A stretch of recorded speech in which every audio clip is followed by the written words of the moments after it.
ये आंखें हैं 4 साल के इरशाद की, जो दिल्ली से वापस अपने पिता के साथ गांव जा रहा था, बिहार में। वह पहुंचा मुजफ्फरपुर तक तो सही सलामत, लेकिन वहां से बेतिया के लिए ट्रेन चढ़ते चढ़ते उसने दम तोड़ दिया।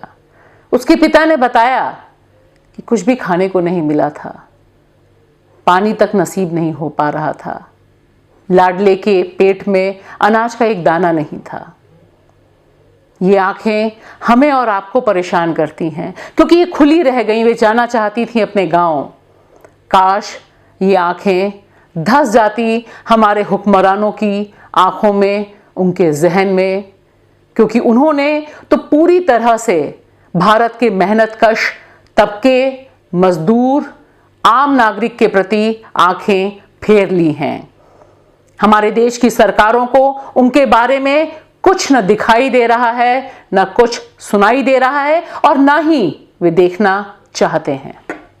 आप तक भी खबरें पहुंच रही होंगी, हम तक भी पहुंच रही हैं, और ये खबरें बहुत ही बेचैन करने वाली हैं। क्या हम 2020 में अपनी ट्रेनों तक को सही ढंग से नहीं चला पा रहे? भारत के इतिहास में शायद पहली बार हुआ होगा कि जाना था जापान, पहुंच गए चीन के अंदाज पे श्रमिक ट्रेनें चलाई जा रही हैं।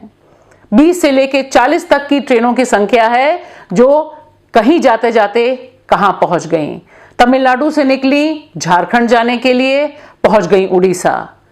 मुंबई से निकली गोरखपुर जाने के लिए, पहुंच गई कहीं और। क्या सरकारों को ट्रेन चलानी नहीं आ रही? घंटों घंटों ट्रेनें लेट चल रही हैं, और जो खबरें, वीडियोस आ रहे हैं वो दिल दहलाने वाले हैं। मजदूर 40 घंटे, 60 घंटे तक का सफर इन श्रमिक ट्रेनों में कर रहे हैं, जिनके बारे में तमाम सरकारें छाती पीट के दावे कर रही हैं, लेकिन वहां उनके पास खाने के लिए कुछ नहीं, पीने के लिए पानी नहीं, और कहां वे पहुंचेंगे ये ना उनको पता है, ना सरकारों को पता। किसी ने अभी तक इतनी बड़ी गलती की जिम्मेदारी नहीं ली। लोग लिख रहे हैं कि ट्रेनें अपना रास्ता भूल गईं। क्या मोदी सरकार और जो यहां के रेल मंत्री हैं, ये एक शब्द देश की जनता को बताएंगे कि रेलवे का आलम ऐसा कैसे हो गया कि वे रास्ता भूल गईं? क्या ट्रेन तक चलाने का अधिकार, हक और जानकारी इस सरकार के पास नहीं है? इतने बड़े पैमाने पर ये जो आपदाग्रस्त भारत है, इसमें मजदूर संघर्ष कर रहे हैं, ट्रेनें लेट चल रही हैं, ट्रेनों में लोग मारे जा रहे हैं, लेकिन एक भी शब्द मोदी सरकार की तरफ से नहीं आया। किसी ने जिम्मेदारी नहीं ली कि ट्रेनें गलत जगह कैसे पहुंच गईं। क्या ये जो तमाम लोग सफर कर रहे हैं, यह भारतीय नागरिक नहीं है और मोदी सरकार की इनके प्रति कोई जिम्मेदारी नहीं बनती है? क्या किसी के लिए भी कोई जिम्मेदारी इस सरकार में किसी भी मंत्री की नहीं है? एक तरफ ये मजदूर हैं, ये आंखें हैं, उन बच्चों की आंखें जो मारे जा रहे हैं, और वहीं दूसरी तरफ यह सरकार, इस सरकार को चलाने वाली पार्टी उत्सव में है, जश्न मनाने की तैयारी है। मोदी सरकार के दूसरे कार्यकाल का पहला साल पूरा हो रहा है 30 मई को, और देखिए उसके लिए क्या क्या तैयारियां चल रही हैं। कोई भूखा मरता हो, मरे सरकार की बला से। कोई पैदल सड़क पे जा रहा है, जाए अपनी बला से। कोई ट्रकों में ठुस के, टैंकरों में जा रहे हों, जाएं उनकी बला से। इस सरकार को इस समय सबसे ज्यादा चिंता है कि 30 मई को कैसे भव्य और दिव्य बनाया जाए, और इसके लिए युद्ध स्तर पर तैयारी है। भारतीय जनता पार्टी के राष्ट्रीय अध्यक्ष बताते हैं कि 27, 28, 29 को युद्ध स्तर पर भाजपा के कार्यकर्ता व्हाट्सएप ग्रुप बनाएंगे, ताकि मोदी सरकार ने एक साल में क्या क्या कारनामे किए, क्या क्या उपलब्धियां हासिल की, कोरोना को किस तरह से लगाम में लिया, यह सब प्रचारित और प्रसारित किया जाए। सिर्फ इतना ही नहीं, वे प्रवासी मजदूरों तक तो नहीं पहुंच पाए, जिनकी संख्या 8 करोड़ के करीब वित्त मंत्री निर्मला सीतारमण ने बताई, लेकिन अब मोदी सरकार का प्रचार प्रसार करने के लिए वे 10 करोड़ भारतीय घरों तक पहुंचेंगे। और वहां क्या ले जाएंगे? वहां प्रधानमंत्री नरेंद्र मोदी द्वारा हाथों से लिखा एक पत्र उनके घर तक पहुंचाएंगे। इसके लिए पूरी की पूरी मशीनरी तैयार हो रही है।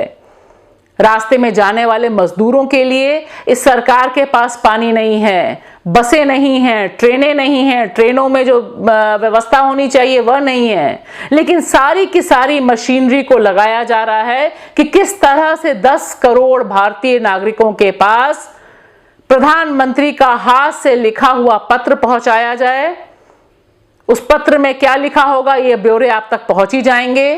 कुछ जो संकेत मिल रहे हैं उससे साफ है कि उसमें जो जो उन्होंने दावे किए थे पहले वो किस तरह से हासिल किए वे सब होंगे, और देश की तमाम भाषाओं में इसका अनुवाद होगा। वह अनुवाद ही उन घरों तक पहुंचाया जाएगा।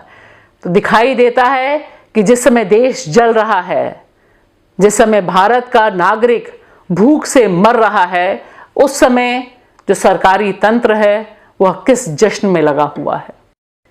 तो दिखाई क्या दे रहा है हमें कि इस समय तैयारियां चल रही हैं वर्चुअल रैलियों की। छोटा प्रदेश हुआ तो एक रैली और बड़ा प्रदेश है तो 2 रैलियां।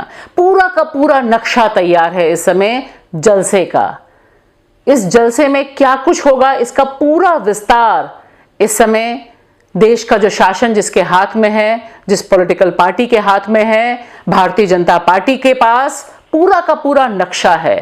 हो सकता है उनके पास 10 करोड़ घरों के पते भी हों, वहां तक वो पहुंचना कल से वैसे भी शुरू कर रहे हैं, लेकिन उनके पास शायद इस रिक्शे वाले का पता नहीं होगा।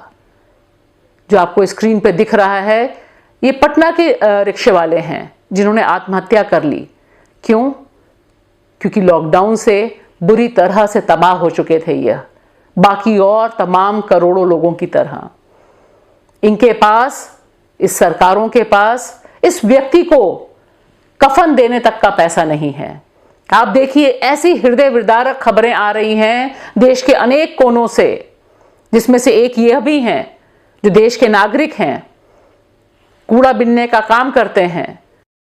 ये जो कूड़ा बिनने वाले व्यक्ति थे, भारत के नागरिक, ये लॉकडाउन की वजह से बेहद परेशान थे।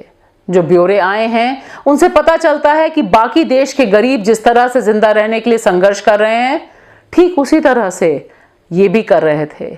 और हाल देखिए इस आत्मनिर्भर विकसित भारत की, इन व्यक्ति के पास मरने के बाद इतना भी पैसा नहीं था इनके परिजनों के पास कि वे इन्हें जला सकें। इन्होंने बहुत कोशिश की कि जाकर कहीं से चंदा मांगकर इनके अंतिम संस्कार के लिए कुछ पैसे जुटाए जा पाएं, लेकिन जब वे नाकाम रहे तब उन्होंने उनकी लाश को उनके घर में ही गाड़ दिया। यह है मोदी जी आपका आत्मनिर्भर विकसित भारत, जिसके बारे में आप एक शब्द न पहले बोले थे और एक शब्द तब भी नहीं बोलने वाले जब आपके शासन के 1 साल पूरे होने वाले हैं।